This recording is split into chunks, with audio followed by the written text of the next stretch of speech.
လာပါဗျာခုကျွန်တော်တို့ပုံမှန်လေးနဲ့စက်ရုံအကြောင်းပြောမယ်ဆိုတဲ့အစီအစဉ်လေးကိုကျွန်တော်တင်ဆက်ချင်ပါတယ်ဒီလိုတင်ဆက်တဲ့နေရာမှာเนาะကျွန်တော်တို့ရဲ့ဒီလို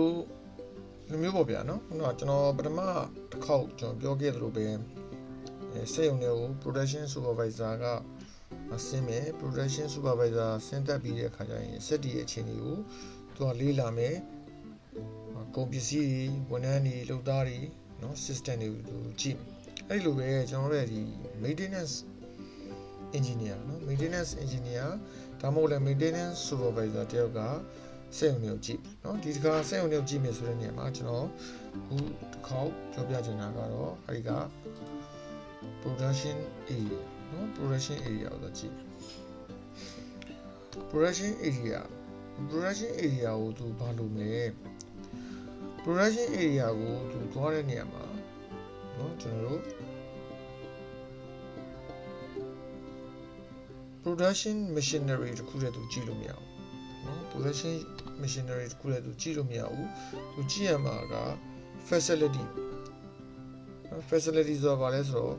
စက်ရုံထုတ်လုပ်ရေးလုပ်ငန်းခွင်ထဲမှာသုံးစွဲနေတဲ့ lighting တွေကျွန်တော်တို့ဒီတကားတွေ bearing accessory ပေါ့နော် accessory တွေပြောရင်သူ supply ပေးထားတဲ့ဒီလျှက်စစ်တွေနော်လျှက်စစ် line တွေပြီးရင်ကျွန်တော်တို့ရဲ့ steam power supply တွေပြီး pneumatic system တွေစတဲ့အစီအစဉ်တွေအကုန်လုံးကိုသူကြည့်တတ်ပါရရှိတဲ့တစ်ချက်ဖွင့်ကြည့်လိုက်တယ်လေသူကအစီအစဉ်ရှိရပါနော်စားသောက်ကုန်လုပ်ငန်းစေဝါထုတ်လုပ်တဲ့လုပ်ငန်းတွေinsert ဝင်လို့မရတဲ့လုပ်ငန်းတွေပါ electronic chip လေးတွေထုတ်တယ်မှာဖုန်းထုတ်တယ်ဆိုရဲစက်ရုံတွေရှိတယ်ဗျာပြီးရင် dust ဝင်လို့မရတဲ့လုပ်ငန်းစဉ်တွေရှိတယ်အဲ့တော့ exhaust fan တွေ ACMV aircon တွေအကုန်လုံးသူကြည့်ရအောင်နော်အဲ့တော့သူကစက်ရုံတွေဝင်သွားတဲ့အခါမှာအဲ့ဒီအစီအစဉ်တွေအားလုံးကပုံမှန်အပြင်ကြည့်လိုက်တာ ਨੇ ပုံမှန်လေပတ်နေရလားဆိုတော့ကြည့်ရမယ်နောက်တစ်ခုကတော့ production မှာရှိတဲ့စက်တွေအားလုံးအတန်နားထောင်ရမယ်စက်တန်မှန်ရလား parameter ပေါ့နော် parameter ဆိုတော့ဒီကျွန်တော်တို့ဒီ pressure gauge တွေ temperature gauge တွေနော် thermometer တွေပြီးတော့ speed controller တွေအားကျွန်တော် setting ထားတဲ့ marking လေးတွေနဲ့ကိုင်ကြည့်ရလားနော်ဒါကိုကြည့်ရပြီးတော့ operator ကိုင်တွေသုံးစွဲနေတာတွေရောမှန်ကန်ရလား operator ကဒီစက်သုံးစွဲတာကမားနေတယ်နော်ပြောင်းပြန်ဖြစ်နေတယ်ကန့်လန့်ဖြစ်နေတယ် smooth မဖြစ်ဘူးသူ့ရဲ့ဒီကင်တွယ်တဲ့ဟာကတခုခုမှားနေတယ်ဒါကိုလည်းသူကကြည့်တယ်နဲ့သိရဒီလိုမကင်အောင်တခါတည်းတင်ပြရနောက်တစ်ခုကဒီကျွန်တော် maintenance supervisor maintenance engineer ကကျွန်တော် production line ကိုတွားပြီးဆိုရင်သူသိတယ်ဒီလူတွေရတော့ကင်တွယ်နေတဲ့လူတွေ position တွေနေရာချထားတာတွေဆက်မောင်းတာတွေစနစ်ကြရလားခလုတ်တွေကင်တွေတာတွေမှန်ရလားခလုတ်တွေကိုပြက်နေတာစက်တွေရိုးစိတ်နေတာကိုရှိရလားအဲ့တော့လူတွေကင်တွေမှုမားတယ်ဆိုရင်သူက training program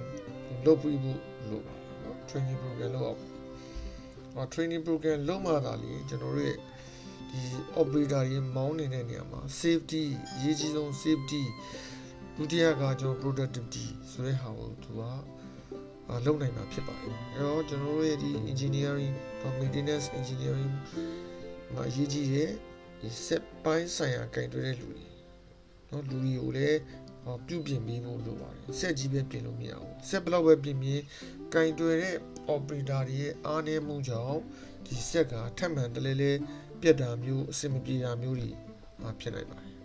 နော်အဲ့တော့ဒါမျိုးလေးတွေသတိထားဖို့လိုပါတယ်နောက်တစ်ခုက